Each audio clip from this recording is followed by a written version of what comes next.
My husband was snoring just feet away from us when it happened. The man I betrayed him with, he was someone I should have feared, but instead, I followed him into the night. And I haven't slept right since. I guess I should start with the part where everything changed. It was summer. That heavy, humid kind of summer that makes you stick to everything you love. I was a wife, a mother, and a woman who had stopped looking at herself in the mirror years ago. You know what I mean? The kind of woman who starts calling herself just tired, when the truth is, she's slowly disappearing. My husband, Eric, was stable. That's the best word I can use. He went to work, came home, fixed the garage door when I nagged, kissed me on the forehead when he was half asleep. He loved me. I knew he did, but I didn't feel alive anymore. Then came Nico. Not the kind of man you meet at church, not the kind you trust around your little sister, but somehow, the kind you let stay in your guest room without thinking twice. He was Eric's old friend from college. He'd just gotten out of a rough divorce, moved back to the city, and needed a place to crash while job hunting. Eric offered him our guest room for a couple weeks. Nico had a smirk like he knew something you didn't. Tattoos hidden under plain t-shirts, late night whiskey in our kitchen, and this way of looking at you like he saw something your husband had forgotten. I noticed it the first night. I was making tea. Everyone else was asleep.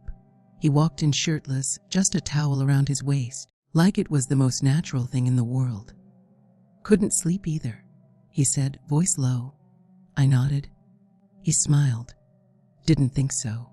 What the hell did that mean? The next few days were egg weird. He was respectful, polite, but always watching, not in a creepy way. No, it was worse. He watched me like he understood something about me I didn't even admit to myself.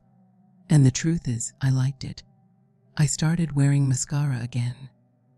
Lip gloss. I told myself it was to feel better, but deep down, I knew I wanted him to notice, and he did. Every single time. One night, Eric passed out early after too many beers. It was one of those thick, hot nights where the air just doesn't move. I opened the back door for a little breeze and found Nico already outside. Shirtless, smoking, staring into the dark. You always come out after he sleeps, he said without turning around. What are you implying? I tried to sound offended. He chuckled. Nothing, just an observation. We stood there in silence. I could hear the cicadas, my heart pounding like it didn't belong in my chest. Then he turned. Slowly. Eyes on me like he was memorizing something.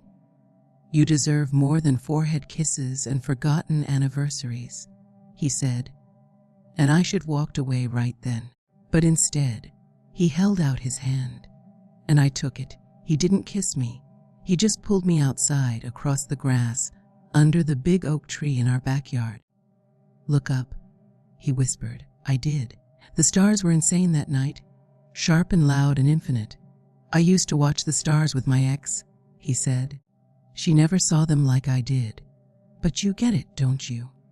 And in that moment, I did. God help me, I did. There's this one morning I keep coming back to. A few weeks before it all fell apart, I was folding laundry. Eric came in, handed me a mug of coffee just the way I liked it. Cinnamon, no sugar, and kissed the top of my head. I didn't even look up, just kept folding his shirts like it meant nothing. And now, when I close my eyes, I see that moment, the way he stood there, still trying, still giving, still thinking I was his person, and I was already gone, not physically, not yet, but emotionally. I'd left weeks before. You don't realize how betrayal can happen quietly. It's not always dramatic. Sometimes it just seeps in. Through resentment, through silence, through unmet needs and things you never said out loud. And before you know it, you're lying beside someone who still loves you, while fantasizing about someone who sees your cracks and calls them art. After Eric moved out, I kept his favorite coffee mug. I don't know why. Maybe guilt, maybe punishment, but every time I look at it, it whispers, "You had everything, and you still reached for the match. I've lost friends over this. Not just him. Not just my family's trust. But friends who couldn't look at me the same way. Some of them said all the right things. We all make mistakes. You're still a good person. You were hurting. But their eyes told a different story. They didn't see me anymore. They saw her. The woman who blew up her own home for attention. And maybe they're right. People think the worst part of infidelity is getting caught. It's not.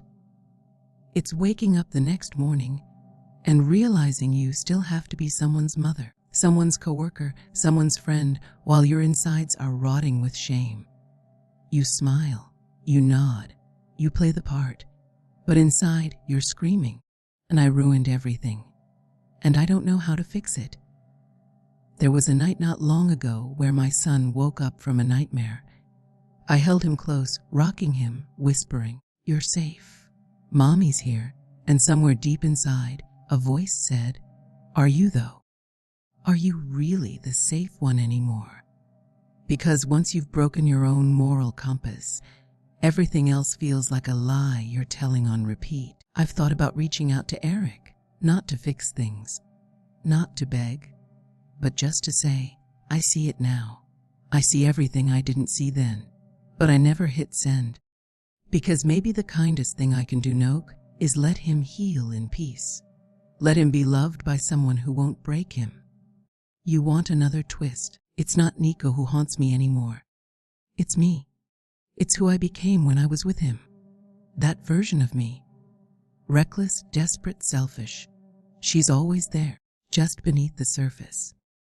I keep her quiet now. Keep her on a leash. But I know she's capable of coming back if I ever stop doing the work. Healing isn't just about time. It's about choice, daily, hourly. It's about choosing truth over fantasy, silence over validation, reality over the story you wish you were living. And I'm still healing. Not because I deserve forgiveness, but because my son deserves a mother who knows how to come back from the dark.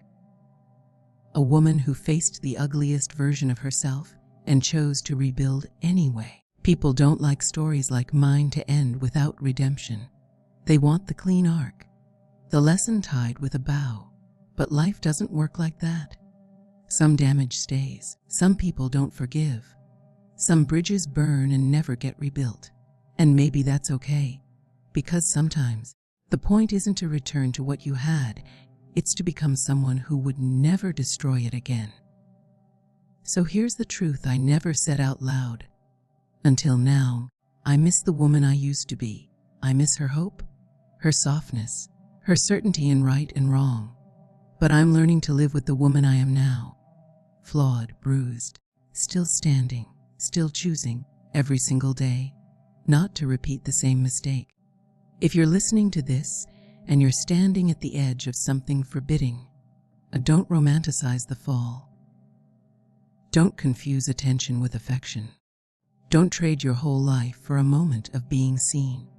Because, I promise you, the emptiness that follows is louder than any high you'll ever feel.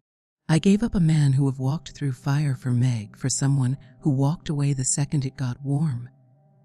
And I have to live with that. Forever. But maybe, just maybe, if my story stops one person from making the same choice, then maybe the wreckage won't be for nothing. So tonight, as I sit in this little apartment with my coffee gone cold, my son asleep in the other room, I breathe. I remember. And I write, because truth is the only thing I have left to offer. He leaned in, close enough for his breath to touch my cheek. But he didn't kiss me. Not yet. He whispered, "If you say stop, I'll walk away." And I didn't say a damn thing.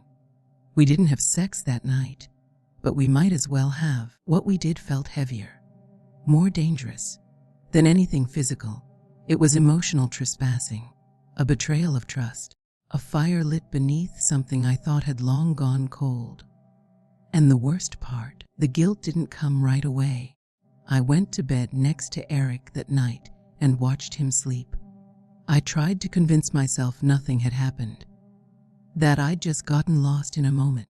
But the truth was part of me was craving the next one. And it came faster than I expected. A few nights later, I walked past the guest room. The door was open. He was lying on the bed, headphones in, shirt half, unbuttoned, eyes closed. I should have kept walking. I didn't. I stood there, just watching. He opened his eyes slowly, like he knew I was there. He reached out his hand again, and this time I didn't hesitate. The door shut behind me, and for the next hour, I wasn't someone's wife. I wasn't a mom, a homemaker, a woman married for 11 years. I was just me, raw, wanting, stupid. He kissed me like he'd waited his whole life, touched me like I was a song he couldn't stop humming, and I let him. Every part of me was screaming that this was wrong, but I didn't care. I needed to feel something again, even if it destroyed me. It didn't stop there. We were quiet, careful, stupidly good at hiding it. We met in the garage sometimes, once in my own damn laundry room, while Eric was mowing the lawn. The more we did it, the less I recognized myself. But I couldn't stop. It wasn't about love. It wasn't even about Nico. It was about escape. And I was addicted. One night it all crashed. I came home from picking up groceries. Eric was sitting at the kitchen table, silent. Nico's bags were gone. I froze. Eric looked up with these dead, empty eyes. "I know," he said, just like that. My legs gave out. I dropped the grocery bag. Eggs splattered all over the tile. I saw the texts. On the iPad. "You didn't realize they were sensing, did you?" he said. I opened my mouth. But what do you even say? He didn't yell, didn't cry. He just said, "You chose him. Over us, over our son." And that broke me. I moved into my sister's for a while. Eric refused counseling. Said he didn't trust someone who could lie with their body. We filed papers a month later. Our son's still confused. Thinks mommy needed a break. He doesn't know the truth. Not yet. But that's not the twist. You want to know the part that really shattered me? Nico disappeared, as in, blocked me, changed numbers, ghosted. Turns out he'd done this before. To another married friend's wife. Same pattern, same charm, same vanishing act. He wasn't in love with me. He was in love with the game, and I was just his next move. So now here I am, alone, ashamed. A mom who FaceTimes her son instead of tucking him in. People ask me if I'd do it differently, if I could go back. And the truth is, I don't even know anymore, because what Nico gave me, as fake as it was, reminded me I still existed. That somewhere under the routine, I was still a woman with hunger, with dreams, with desire. But was it worth destroying my family? No, not even close. I've seen Eric twice since the divorce. Once at the lawyer's office, once at my son's school recital. He won't look at me the same. Not with anger, but with pity. And that hurts the most. After the divorce was finalized, I moved into a small apartment on the edge of town. 1 bedroom, thin walls. The kind of place where you can hear your neighbors sneeze and feel your own regrets echo louder than ever. I kept one photo on the nightstand. My son at 5 years old with cake on his face. The only person I didn't fully lose in the wreckage. But even with him, things were different now. He's only 9, old enough to sense something's wrong, too young to understand betrayal. He asks when Daddy and I will be back together. I just smile, brush his hair and say, "Sometimes grown-ups mess up, baby. Even when they don't mean to, but I meant to." That's the worst part. It wasn't a mistake, it was a decision. 100 little choices, each one carving away at my integrity until was nothing left to stand on. Some nights I lie awake, reliving that moment Nico reached out his hand, wondering, what if I hadn't taken it? What if I had just turned around, gone inside, and kissed my snoring husband goodnight? Would things have gone back to normal? Would I still be in that quiet, safe routine? Tired, unfulfilled, but still intact? I don't know, and I'll never get to know. One unexpected twist. A few months after the divorce, I saw Nico again. Not in person, on Instagram. My friend forwarded me a post from another woman. a warning. Apparently, he'd moved across the state and was living with another married woman. Same story, same charm, same routine. Turns out, I wasn't the only forehead kiss forgotten wife he had saved. He was never looking for love. He was hunting broken women. And I, God help me, was exactly his type. For a second, I thought about reaching out, to warn her, to tell her how it ends, but I didn't. Because part of me thought maybe she wants to be caught in the fire too, just like I did. The real punishment hasn't been losing Eric. It's been living with the silence. The kind of silence that doesn't come from a lack of sound egg, but from the absence of who you used to be. I used to laugh without guilt, dance in the kitchen, sneak kisses with Eric during movie nights. Now I cry when I fold my son's clothes. I double-check every man's smile, and I haven't let anyone touch me since. Not because I'm punishing myself, but because I don't trust my own judgment anymore. People think cheating is about sex. It's not. It's about emptiness. A hollow, gnawing ache inside you that whispers, "Is this all there is?" And when someone finally sees that hole, when they lean in and say, "Let me fill it," you think it's salvation. But it's not. It's a trick. And by the time you realize it, the people you love are already walking away. Eric didn't deserve what I did. He wasn't perfect. God knows he was distant, distracted, always tired. But he was loyal, and I burned that for a thrill. He never once cheated. He never yelled when he found out. He just left, quietly. And that still haunts me more than screaming ever could. There was this one time. I haven't told anyone this. About 3 weeks before Nico left, my son drew a picture of Mommy, Daddy, and the man from the guest room. It was innocent. Crayon figures, all holding hands. But when he showed it to me, I felt something snap inside. It wasn't guilt. It was fear. Fear that I was dragging my son into my mess. Fear that he might grow up thinking love was this disposable, that loyalty didn't matter, that attention from strangers could replace intimacy at home. That night, I almost confessed to Eric. But I didn't. I still wonder what would have happened if I had. Now I live small. I don't post pictures of my life. I don't go on dates. I don't flirt. I work. I clean. I co-parent. And I remember what it felt like to be wanted and what it cost me. Some nights, the loneliness is sharp.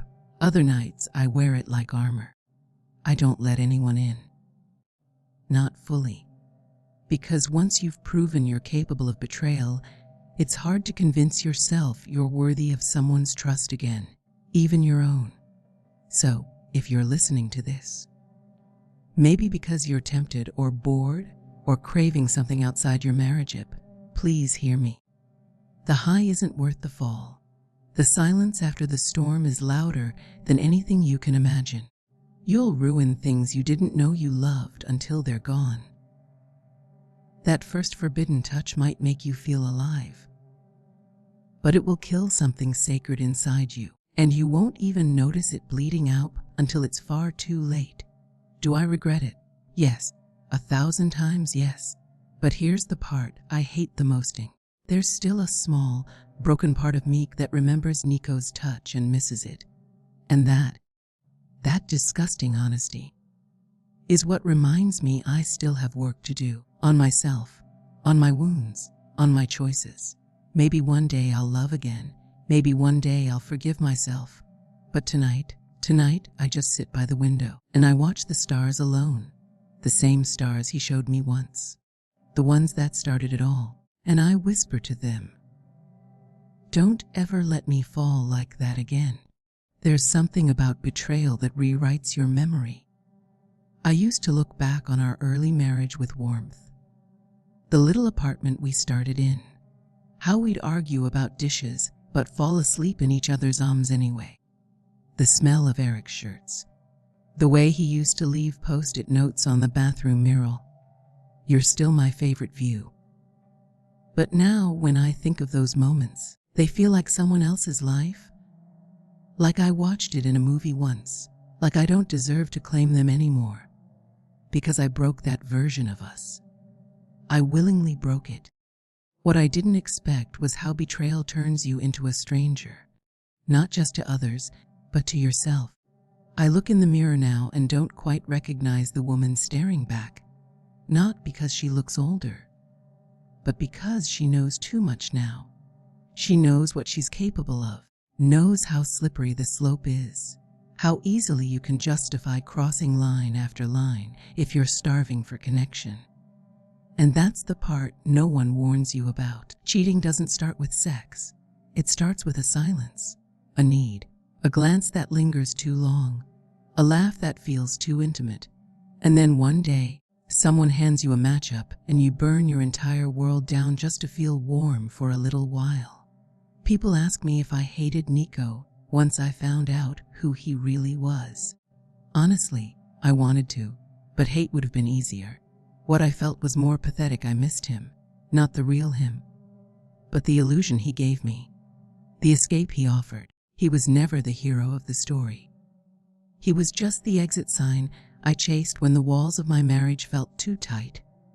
I'm not proud of that, but if I'm going to tell the truth, the raw, ugly truth, I have to own that part too. I used him the same way he used me. We both got what we wanted until the damage caught up, and when it did, he vanished. But I'm still here, still sweeping up the glass. You know what hurts the most? Eric never got angry.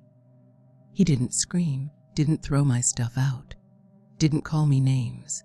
He just looked at me like he didn't know who I was anymore. And maybe he didn't. Maybe I didn't either. I'm in therapy now. It's messy. Some days I leave feeling lighter. Other days I cry in the car for an hour before I can even drive home. But I'm learning. I'm learning how to sit with discomfort, how to stop outsourcing my happiness to someone else, how to recognize my patterns before they ruin something again.